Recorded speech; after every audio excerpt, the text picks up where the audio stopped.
My name is Anna Caldwell, and the last thing my mother ever said to me before I walked out of her house for the last time was, "We never wanted to tell you, but you're not really ours." She said it while drying a plate. No tears, no hesitation. Just a quiet shrug of her shoulders, like she was finally checking off a task on a forgotten to-do list. And what made it worse wasn't what she said it was when she chose to say it. It came exactly 1 week after I sent in the final mortgage payment on the house she and my father had lived in for over 30 years. The same house I practically grew up cleaning, fixing, and fighting to protect when the bills piled too high. The house I paid off not for pride, not for gratitude, but because I thought that's what love did. That's what family meant. I was the one who held everything together, the responsible daughter, the dependable one.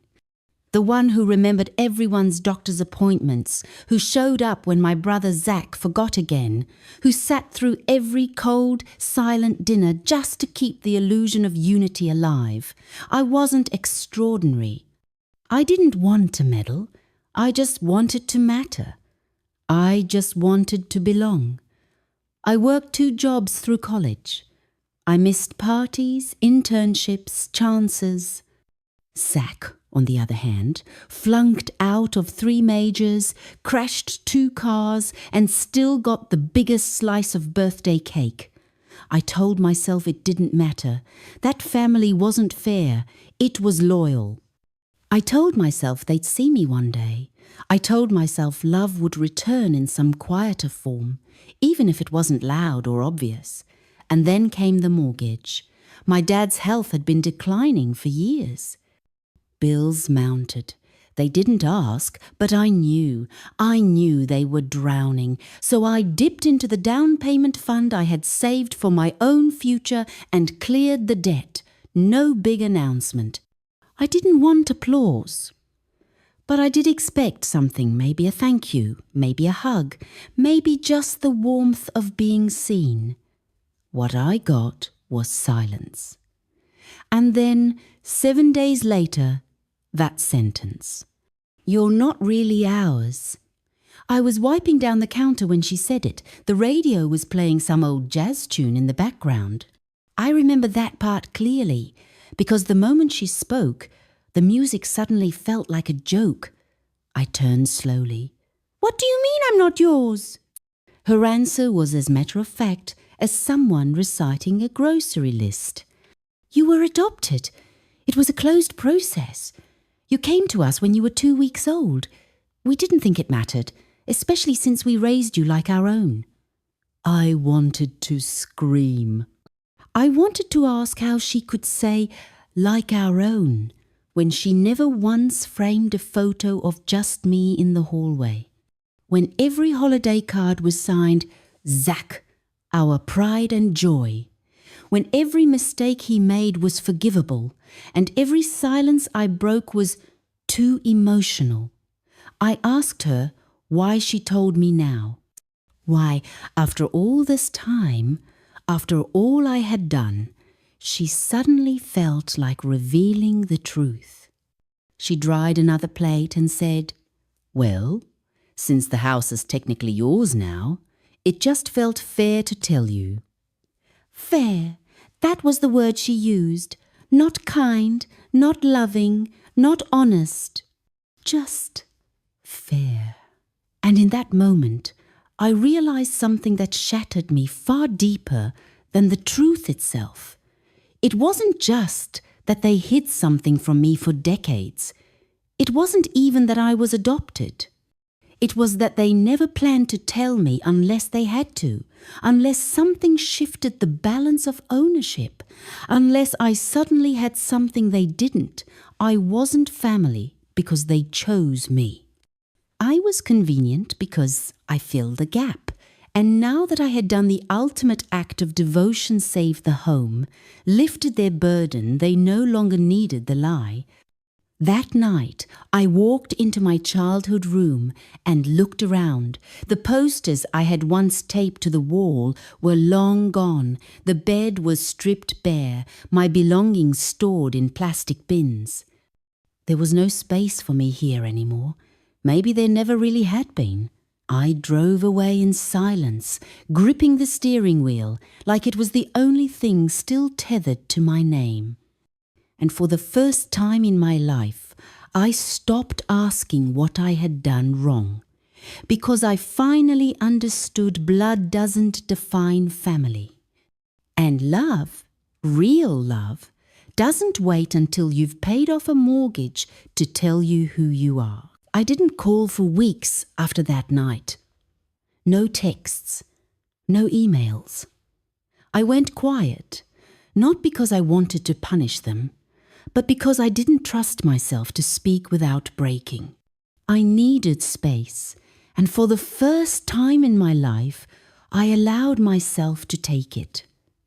The silence felt like breathing again after years of holding my breath. At first, no one noticed. Then my mother sent a short message. "We're worried. Are you okay?" I read it, but I didn't respond. I wasn't ready. I didn't know how to explain that the words she dropped so casually had unraveled the center of who I thought I was. And then, a week later, Zach reached out. "You're overreacting," he texted. "They raised you. That's what matters." I stared at that line for a long time. They raised you, as if parenting was enough, as if love meant obedience, and sacrifice meant silence. What Zach didn't understand, what they all refused to see, was that it wasn't about biology. It was about truth, about being denied the dignity of knowing where I came from or who I really was. About being treated like a burden with benefits, like someone they could mold into a savior but not trust with the full picture. I wasn't angry because I was adopted. I was angry because they used that truth like a weapon when it suited them. I was angry because they made me believe I belonged, only to remind me I didn't when I finally had something they wanted. When people say family is everything, they forget to mention that not all families are kind. Not all families tell the truth. Some families survive on secrets and shame and call it loyalty. And some of us grow up thinking love means giving until there's nothing left of you. I started going to therapy, quietly. No one knew. I didn't want permission. I just wanted perspective. And one day, sitting across from a woman who didn't flinch when I cried, I finally asked the question that haunted me: was I ever really their daughter? She didn't answer. She let the silence hold it. Then she asked, "What do you believe?" And I said, I believed it every single time I showed up. When I stayed up late to help Mom with the taxes, when I drove Dad to dialysis, when I sent Zach money, even though I couldn't afford my own rent, I believed I was their daughter then. But now, I'm not sure if they ever believed it too. That's the thing no one tells you about betrayal. It doesn't always look like violence. Sometimes it's soft, practical, justified. Sometimes it sounds like, we didn't think it mattered, but it always leaves something hollow behind. A space you used to call home, a name you used to trust. I spent weeks trying to decide if I should ask about my birth parents, about where I came from, but part of me was too tired to chase another truth, too tired to open another door. For now, I just wanted to feel my own life in my hands again. I started cooking meals for one, taking long walks without telling anyone where I was going. I stopped apologizing when I didn't respond right away. I bought new sheets, donated old clothes, changed my locks. They didn't know it, but I had begun to choose myself. Quietly, deliberately. For the first time in my life, I was becoming someone outside of their approval. And even though it hurt more than I could explain, it also felt like the first honest step I'd ever taken. A month after the truth came out, I finally gathered the courage to order my original birth certificate. It took 3 weeks to arrive in a plain white envelope with no return address, as if even the past itself was trying to stay hidden. I opened it alone, sitting on the floor of my apartment, hands trembling slightly. The paper felt thin, too light for something that carried the weight of who I was. And there it was, me original name, barely legible, typed in faint black ink. Infant girl, Caldwell. No first name, no parents listed, just a case number and the hospital in a town I'd never heard of. I stared at it for a long time. It was like looking at a map with no destination. For all the years I'd spent building a life around loyalty and sacrifice, the core of my identity was still a blank space. I could have stopped there, could have folded the paper back into the envelope and buried it in the back of a drawer like a secret I wasn't ready to carry. But something in me needed more. Not out of curiosity, but out of a quiet demand for honesty. I made a few calls, sent a few emails, searched every online registry I could find. It felt invasive, trying to piece together a life that was never offered to me. Some days I hated myself for it, like I was betraying the people who raised me, even though they were the ones who withheld the truth. But the more I searched, the more I realized I wasn't looking for people, I was looking for a feeling, for confirmation that I had roots, that I wasn't just the result of a signature on an adoption form filed 3 decades ago. I didn't find a mother, I didn't find a name, but I found a nurse. Her name was Denise. She remembered the case. Said I was a quiet baby, born early, left in a blue blanket outside the hospital, with nothing but a note that read, "She deserves better." That was it. 4 words. And yet they echoed louder than anything my adoptive family had ever said to me.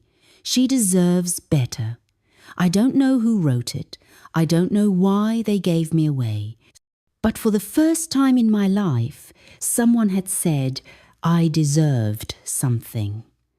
Not because I earned it, not because I proved myself useful, just because I existed. I hung up the phone and sat in silence for what felt like hours. I didn't cry, I didn't break, I just breathed, fully, deeply, like a part of me had finally unclenched. That night, I lit a candle on the windowsill. Not for anyone else, not as a symbol, just as a reminder that even in the dark, I could hold light. I didn't tell my adoptive parents what I had learned. I didn't reach out. I didn't send guilt-laced messages or ask them to explain their silence, because I was done asking. Done hoping they'd see me the way I had seen them, worthy of truth, worthy of love, worthy of being chosen. They had made their choice. Now I was making mine. And mine was simple. I would move forward not to forget, but to remember who I was before I was told who I had to be. It had been almost 3 months when my mother called. Her voice on the voicemail was clipped but carefully composed, like she'd rehearsed it a few times before hitting record. "We're having a small gathering for your father's birthday. Zach will be here. It would mean a lot if you came. We all miss you, Anna. I listened to it twice, not because I was unsure how I felt, but because I was stunned by how little emotion it stirred in me. A year ago, I would have rushed home, baked a cake, made the reservations, and cleaned the house without being asked. I would have stood in the background, holding the camera, making sure everyone else was smiling. But this version of me, the one who had stopped apologizing for taking up space, she didn't feel obligated. She felt clear. Still, something in me needed to go, not to please them, not to reunite, but to close the loop. I didn't tell anyone I was coming. I arrived 30 minutes early and stood across the street, staring at the house I had paid for, a house that still had the same peeling paint, the same crooked mailbox, and the same energy of expectation I remembered too well. I knocked. My mother opened the door and froze for just a second too long. Then she smiled. That tight, performative smile that never reached her eyes. "Anna," she said, "you came." I nodded. Only for a moment. The living room looked the same. The family photo still didn't include me. My father sat in his chair, blinking at me like I was a faded memory. Zach gave a lazy wave from the couch, eyes still glued to his phone. No one said thank you. No one asked how I'd been. It was like they'd been waiting for me to fall back into place, into the quiet role I used to play. But I didn't. I stood in the center of that room and said, "I need to say something." Everyone paused. The air tightened. "When I paid off this house," I began, "I did it because I believed I was giving back to the people who raised me. Because I thought that's what daughters do. But when you told me I wasn't yours, not with compassion, not with care, but like it was a footnote, you didn't just tell me I was adopted. You told me I never really belonged here. And I've spent the last few months trying to understand why that hurt so much. And here's what I realized. It wasn't because I didn't know. It was because you did. And you chose silence. My mother tried to speak, but I raised a hand gently. I'm not here for an explanation. I don't need a family that hides the truth to feel comfortable. I don't need a room in this house. I needed to know that the love I gave meant something. But I see now, it only meant something to me. I turned toward the door. My father looked away. Zach shrugged. My mother's mouth was slightly open, stunned that I wasn't crying, that I wasn't asking to be forgiven for my own hurt. "Goodbye," I said, not because I wanted them to beg me to stay, but because it was time. As I stepped outside, the sky opened up and a soft rain began to fall. Not heavy, not dramatic, just enough to feel something wash over me. And with each step toward my car, I felt lighter. Not because I left something behind, but because I was finally walking away with everything I needed. 3 weeks after I walked out of that house, I signed the lease on a small sunlit studio in a different town with no history, no family photos in the corner, no echoes of who I was supposed to be, just space. Quiet, empty, honest space. I bought a second-hand couch, painted one wall soft green, and for the first time in my life, I picked out a nameplate for my front door, not Caldwell, just Anna. No titles, no expectations, just me. It was terrifying, and it was beautiful. I started waking up without that weight in my chest, the kind that used to press down before I even opened my eyes. I took long walks with no destination, joined a community writing group, planted herbs in a little tin box by the window. It sounds small, but after years of giving myself away in pieces, claiming space felt radical. I didn't tell many people about what happened. When someone asked about my family, I said they were complicated. And that was enough. I met a neighbour, Sam, who offered me leftover muffins on a rainy morning. We talked for hours. He didn't ask about my past. He asked what kind of future I wanted. No one had ever asked me that before. I said I didn't know yet, and he said, "That's the best place to start." I began writing again, something I hadn't done since college. At first, it was just scattered thoughts, then pages, then stories. I wrote about a girl who built her own name from scratch. I wrote about women who loved themselves without permission. I wrote about silence and what it means to break it. One night, under the soft hum of a desk lamp, I took out the birth certificate again, not to mourn, but to honour, to remind myself that even when the world forgot to tell me who I was, I had found my own way back. I didn't find my birth mother, maybe I never will, but I found something else, something steadier. The quiet knowing that I am not less because I was left, I am more because I stayed. I stayed in my own life, through the ache, through the unravelling, through the rebuilding. I no longer wait for apologies from people who cannot see their own cruelty. I no longer shrink to fit the version of me that made everyone else comfortable. I am not someone's daughter because I sacrificed. I am someone's daughter because I exist, because I feel, because I choose love that doesn't demand erasure. This isn't a happy ending, it's a true one.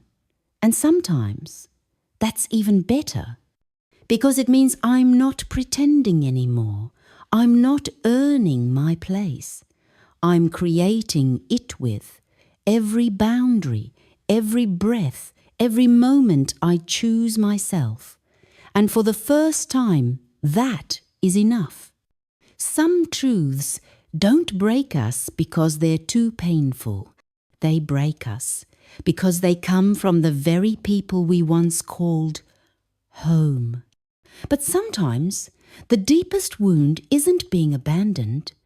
It's realizing you were never truly chosen to begin with. Anna's story reminds us of something quiet but powerful. Family isn't made by blood. It's made by choice, by kindness returned, not expected, by showing up for each other without keeping score. Some families give us life, but never really see us. And sometimes strangers offer us the kind of belonging we've longed for our entire lives. There comes a point when walking away from where you came from is the only way to return to yourself. If you've ever given everything to a place that still made you feel like a guest, please know this: you were not wrong to love deeply, but your greatest strength is learning to love yourself enough to leave. You deserve love that doesn't require your silence. You deserve truth, even when it's inconvenient. And you deserve to stop fighting for a seat at someone else's table so you can build your own, with your name on it. Let this be your reminder. You are not less because someone withheld the truth. You are more because you found your own. If this story touched something in you, leave a comment below. We read every word. Hit like if this story felt real to you. And don't forget to subscribe to Erased and Reclaimed for more voices that deserve to be heard. Wishing you strength, clarity, and the peace of finally coming home to yourself.